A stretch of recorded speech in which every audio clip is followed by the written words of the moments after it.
जय शिवराय, नमस्कार सगळ्यांना। तर आज आम्ही बनवणार आहोत मसाला वांग। तर चला आता आपण त्याची रेसिपी बघूयात। तर आता मी इथे मस्तपैकी फ्रेश वांगी घेतलेली आहे धुवून। चला आता आपण त्याला कट करू। आता मी इथे मस्त फ्रेश वांगी कट करून घेतो। तर आता मी इथे सगळी वांगी चिरलेली आहेत। आता आपण वांगी तेल आणि मीठ टाकून 5 मिनिटं कमी गॅसवरती वाफवून घेऊया। तर आता आपण इथे वांगी तेलात सोडली आहेत। आता त्याच्यामध्ये मीठ पण टाकूया। तर आता आपण याच्यामध्ये मीठ टाकून घेऊया। तर आता याच्यावरती आपण झाकण ठेवून घेऊया आणि याला 5 मिनिटं वाफवून घेऊ। वांगी वाफून होईतर आपण आता मसाला रेडी करून घेऊया। तर आता मी ते मसाला करण्यासाठी शेंगदाणे, कोथिंबीर, आलं, लसूण आणि खोबरं चिरून घेतलेलं आहे। आता आपण शेंगदाणे आणि खोबरं तळून घेणार आहोत। तर आता आपण इथे कढईमध्ये तेल टाकून घेतलेले। आता आपण याच्यामध्ये शेंगदाणे आणि खोबरं टाकून त्याला तळून घेऊया।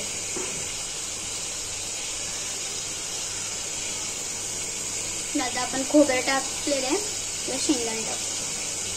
आता आपण इथे खोबरं तळून घेतलेले। आता आपण शेंगदाणे तळून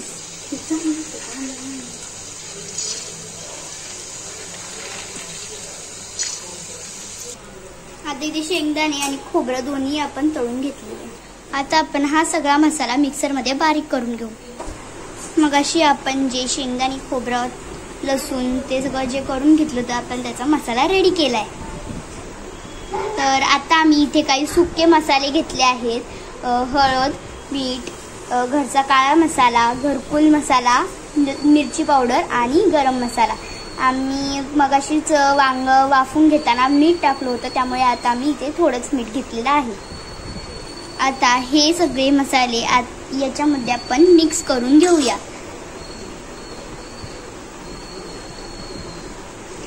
एकदम नीट आपल्याला हे मिक्स करून घ्यायचंय सगळं। तर आता आपण हा मसाला वांग्यांमध्ये भरून घेऊया। तर आता आपण इथे सगळ्या वांग्यांमध्ये मसाला भरून घेतलेला आहे। आता आपण कढईमध्ये तेल तापवून ही वांगी त्याच्यामध्ये टाकूया। तर आता आपण याच्यामध्ये सगळी वांगी एक एक करून सोडून घेऊया।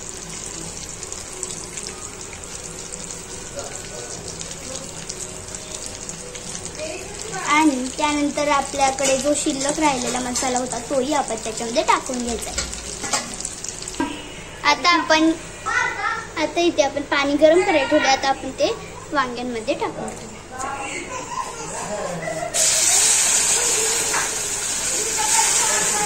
तर आता आपण इथे पाणी सगळं टाकून घेतलेलं आहे। आता इथे तुम्हाला जसा रस्सा हवा असेल त्याप्रमाणे तुम्ही इथे पाणी घालू शकता। आता आपली भाजी मस्त उकळतीये। आता आपण याच्यावरती बारीक चिरलेली कोथिंबीर घालून घेऊ।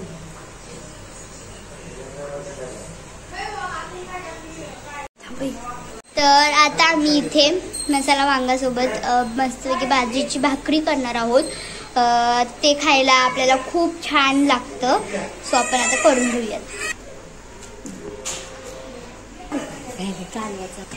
तर आता आपण इथे मस्त भाकरी थापून घेऊया।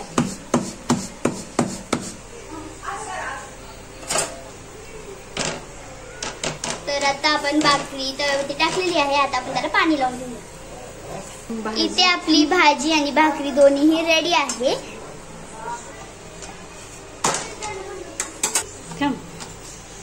तर आता आपली इथे टम्म फुगलेली भाकरी रेडी आहे आणि सोबतच आपली भाजी सुद्धा मस्तपैकी रेडी आहे। चल तर आता इथे आपली भाजी मस्तपैकी रेडी झाली। आता आपण ही काढून घेऊया।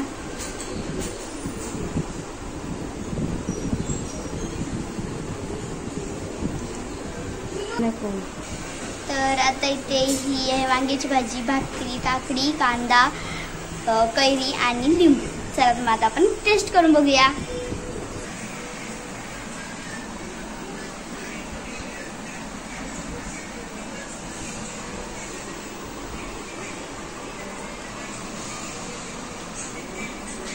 तर वांग्याची भाजी खूपच मस्त झालेली आहे।